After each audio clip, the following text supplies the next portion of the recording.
Aujourd'hui, on s'intéresse à une figure absolument légendaire de l'Afrique du XVIe siècle, une femme dont le nom résonne encore aujourd'hui, Amina de Zaria, la reine guerrière. Une femme redoutable, capable de mener des hommes à la guerre. Cette phrase a dit tout, non? Elle capture parfaitement la réputation d'Amina, l'image d'une commandante militaire hors pair qui a traversé les siècles. Alors c'est parti, on plonge au cœur de sa légende. Une légende qui prend racine dans la tradition orale du peuple Haoussa, où Amina est bien plus qu'une simple reine. C'est un mythe vivant. Elle portait le titre de Saraounia, ce qui signifie reine en Haoussa. Mais attention, ce n'était pas juste un titre honorifique pour faire joli. Non, ça représentait un pouvoir bien réel. Un pouvoir immense dans le royaume de Zazao, qui se trouvait là où est aujourd'hui le Nigeria. Son apprentissage du pouvoir a commencé très tôt, forcément en étant née dans la famille royale. Elle a grandi à la cour et très vite, elle a appris les ficelles de la politique et de la stratégie militaire. Et il y a ce détail fascinant. La légende raconte qu'elle a toujours refusé de se marier, pour ne jamais avoir à céder son autorité. Mais c'est vraiment au moment où elle accède au pouvoir que sa légende prend une toute autre dimension, une dimension quasi mythique. Son règne a duré 34 ans, c'est énorme. À peine arrivée sur le trône à la mort de son frère, elle lance des campagnes militaires qui vont complètement redessiner la carte de la région. Et elle ne s'arrêtera jamais. La légende dit même qu'elle est morte comme elle a vécu, sur le champ de bataille. 20 000.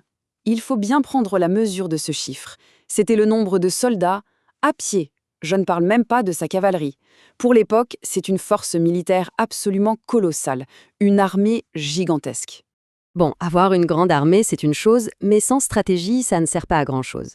La sienne, elle était simple et redoutable. On peut la décomposer en 4 étapes. D'abord, elle lançait ses campagnes militaires. Ensuite, elle soumettait les territoires. Puis, elle exigeait un tribut, ce qui finançait son royaume et ses futures guerres. Et enfin, elle fortifiait ses nouvelles conquêtes. Un cycle implacable qui a duré des décennies. On voit donc que ces conquêtes n'étaient pas que militaires, elles étaient profondément économiques. En prenant le contrôle des routes commerciales qui traversaient le Sahara, elle a assuré la richesse de Zazao. Elle a même introduit la culture de la noix de cola, qui était une marchandise extrêmement précieuse à l'époque. Et ça, c'est peut-être son héritage le plus visible, le plus concret. Encore aujourd'hui, on peut voir les vestiges des ganoirs Amina, les murs d'Amina. Ce sont des fortifications massives en terre qui témoignent de l'étendue de son pouvoir et de son génie d'organisation. C'est une histoire incroyable, n'est-ce pas? Presque un peu trop incroyable pour être vrai. Et c'est justement la grande question que se posent beaucoup d'historiens. Cette question nous fait basculer au cœur d'un débat historique absolument fascinant. Alors, comment est-ce qu'on démêle le vrai du faux dans une histoire pareille? Alors, le débat est vraiment complexe. D'un côté, on a des preuves de son existence. On retrouve son nom dans des textes importants, comme la chronique de Kano, et sa légende est extrêmement vivace dans la tradition orale. Mais de l'autre côté, il y a des silences troublants, notamment le manque de récits de son époque, en particulier de la part des marchands arabes qui parcouraient la région et qui pourtant notaient tout.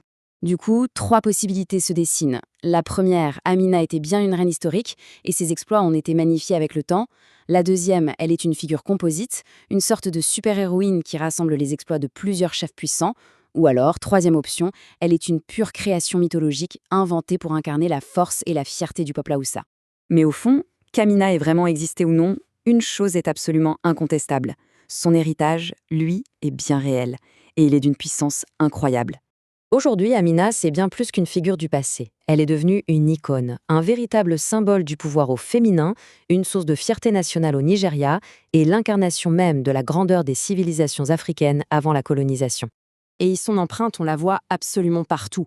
On a des statues érigées en son honneur, comme celle de Lagos, des écoles, des universités qui portent son nom. Et puis, il y a cette petite anecdote assez amusante. Certains pensent qu'elle aurait même servi d'inspiration pour la célèbre série télé Xena la guerrière. Rien que ça. Et c'est ça, finalement, le plus important. La puissance de son récit transcende complètement le débat historique. Qu'elle ait existé ou non, l'histoire d'Adamina a pris sa propre vie et continue d'inspirer des millions et des millions de personnes. Ce qui nous amène à une toute dernière question. Une question qui dépasse cette seule histoire pour toucher à la nature même du mythe. Quand une légende devient une telle source d'inspiration, un tel symbole de pouvoir pour des millions de gens, est-ce que sa vérité, factuelle, littérale, compte encore vraiment?